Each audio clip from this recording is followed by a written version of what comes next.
All right.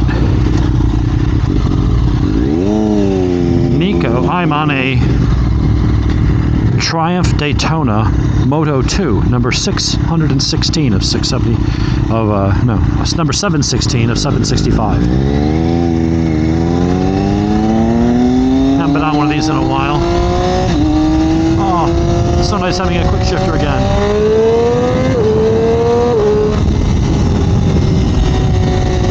Very nice. Suspension. Nico weighs like 100 pounds less than me. So the suspension is way soft. Holy crap.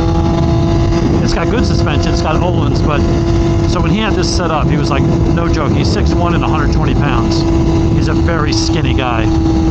So normally I have to add heavier springs for my weight.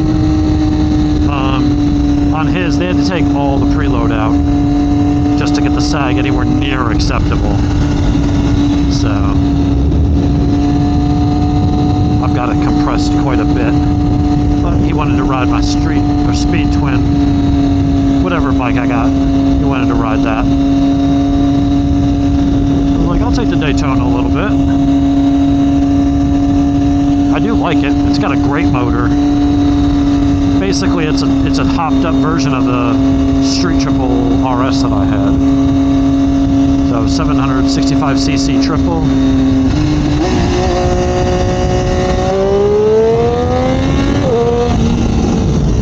Yeah, feels good.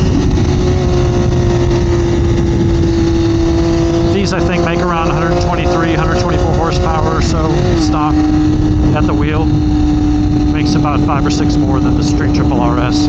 He's got the aero exhaust it came with, but he did do the D-Cat and he had a tune. So he might be up at like 125-ish at the wheel. Off the line, it doesn't feel as fast as a speed twin because it just doesn't have that torque. You got to really start to. It has more than the 636, but you still got to rev it up to get the power, whereas that just has it off the bottom. So I bet you in a sprint from like 0 to 60, 70, 80, the speed twin, if it was the same weight rider, would be neck and neck. But as you start to go faster, the aero starts to kick in, and that's when this will just keep going. But it's not horribly uncomfortable. I mean, the bars are way down there. My camera's probably aimed lower than it normally is because I'm normally sitting more upright. But it's not a bad seating position. The seat on it is surprisingly comfortable. It looks like it'd be just a slab of wood. I mean, it does not look like it'd be comfortable at all, but it actually feels pretty damn good. I would love to have one of these set up for my weight so I can kind of tear down Richard Russell or something. Although we just went down that road and there's too many cars, including a couple of Georgia State Patrol cruisers, so. Yeah, it's just such a different feeling, man. I mean, it's a sport bike like the CX-14, but it's like 150 pounds less. As far as sport bikes go, the ergonomics on this are not bad. It feels a little bit like an R6. You kind of ass up, elbows, wrists down. Some of you are probably more used to that position, and maybe even when you ride.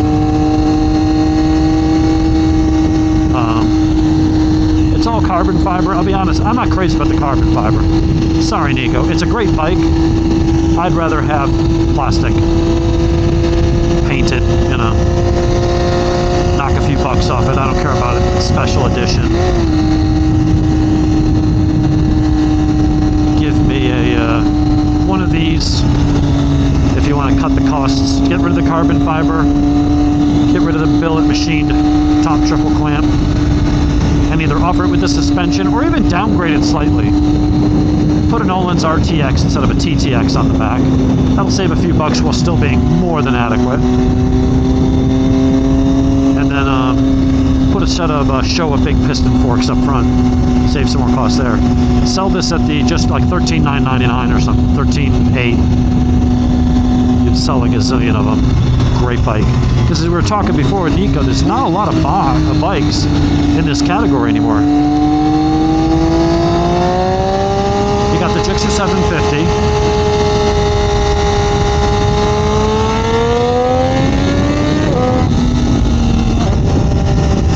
But it has no electronics, no ABS, no ride. It has a low power mode, but it doesn't have shit. No quick shifter, no TFT dash, no LED lighting. Gixxer's way long. It's a great bike, but it's the same bike it was 15 years ago. Nothing's changed. So,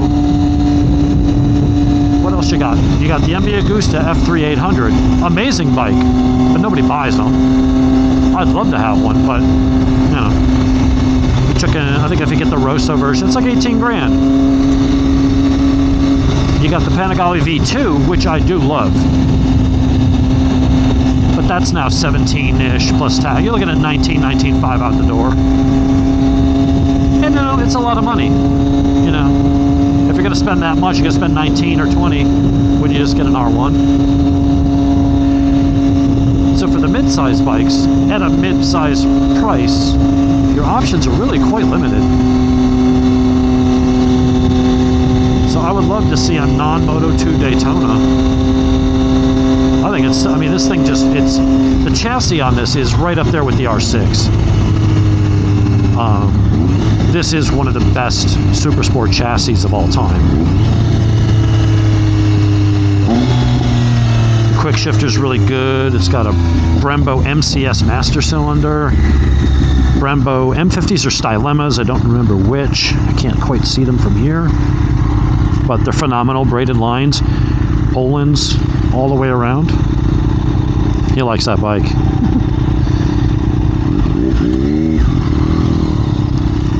We'll let him ride it a little more. But I like the dash on this. Looks good. It's better than the Street Triple Dash. But it's still got that same kind of motor and punch. 1, 2, 3.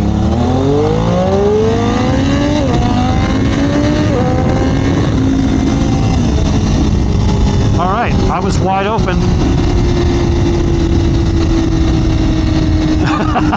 Eventually, if we had enough room and it stopped wheeling, I would have taken them. Now, keep in mind again, I weigh more than 100 pounds more than him, but that is legit quick.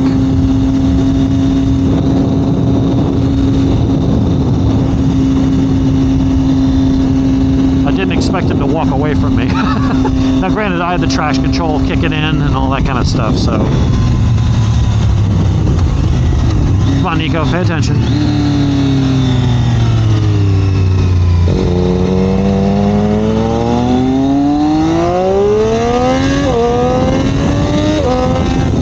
He's right on my ass. So I had a little bit better launch that time. Where I just kept the front end down so the traction didn't cut in. But he was right there on me, man. And that's what's fun. Like, ultimately, this is the faster bike. It's lighter, it handles more. Stop clowning around on that. I just saw legs flailing around. I thought he was falling off the bike. He's just being an idiot. He does that. We still love Nico, though.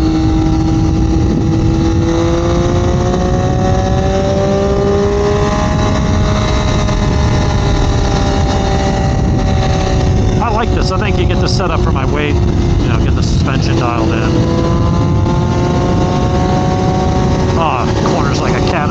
Even with the suspension completely not set up for me, this thing corners like a cat on carpet, man. It's just so stable and planted.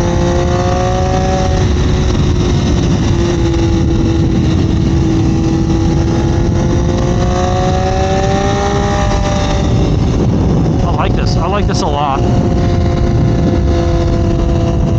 I don't know that I would buy, even if they had the Daytona, I was going to say, if I was going to get a Super Sport and they had a regular non-Moto2 version of this, it was a little cheaper, I'd buy it. What was I talking about before my ADD kicked in? So you got the Gixxer 750, this beats it.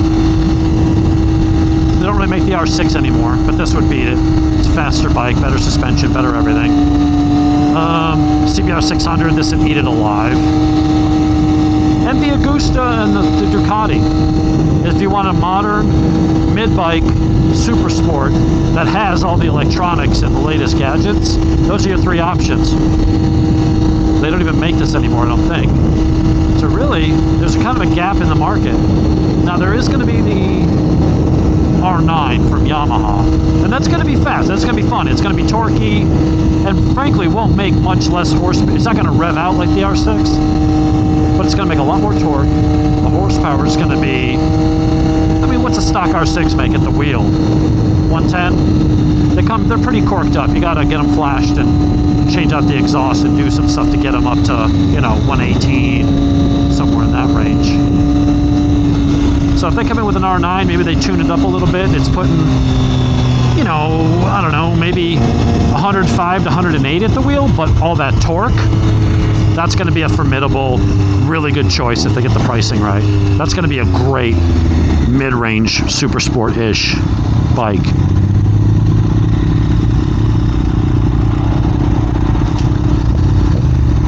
But it's, those are your choices, really. That thing sounds badass.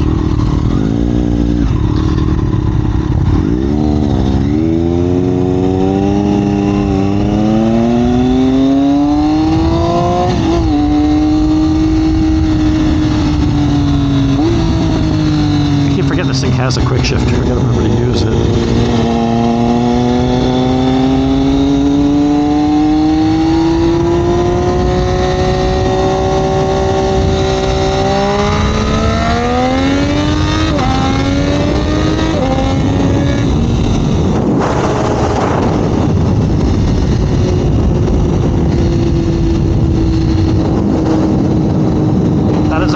Bike, man. I never get to see that bike going down the road without me on it. Well, I did with Dean.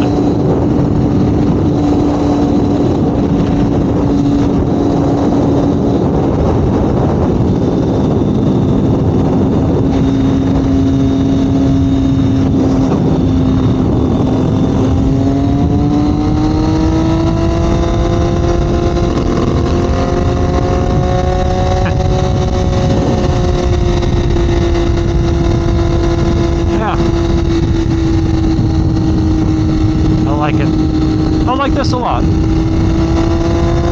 But for what the dealers are asking, I don't care about carbon fiber that much. Get it down to 14-ish. And I'd consider it if I was going to buy this type of bike. But I'm honestly probably going to go back to a Street Triple RS. The new one. It's just a phenomenal bike. The new Street Triple RS, more power, all the electronics, good stuff.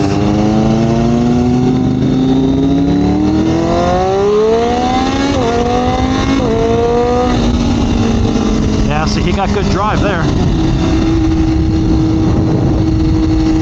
The weight difference, if we normalized it for weight, so if I put like a 120-pound sandbag on his back, then this would be a little quicker, but it does show you, man, just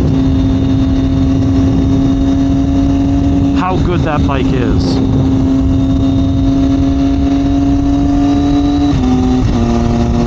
I love this quick shift. Triumph's got one of the best quick shifters. Just effortless, precise, there's no gap, it's seamless, man. The Ducati and the Aprilia ones are pretty good too. This is definitely better than the one that's on my wife's Monster.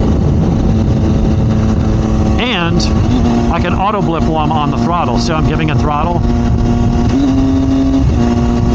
I don't have to roll off the throttle. Hers, you have to roll off the throttle. So this one's more like, I think the R1 and the Aprilia will let you downshift while on the gas.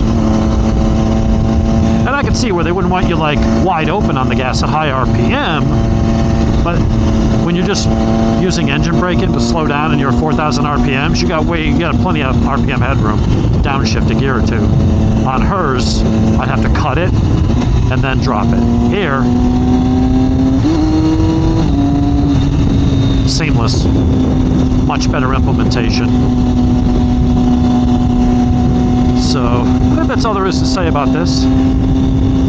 It's sounds good. I'll say his exhaust is a little bit raspy. It's got the Aero slip-on that came with it,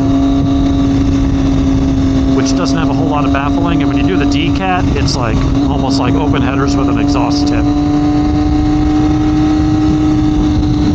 It doesn't sound bad, but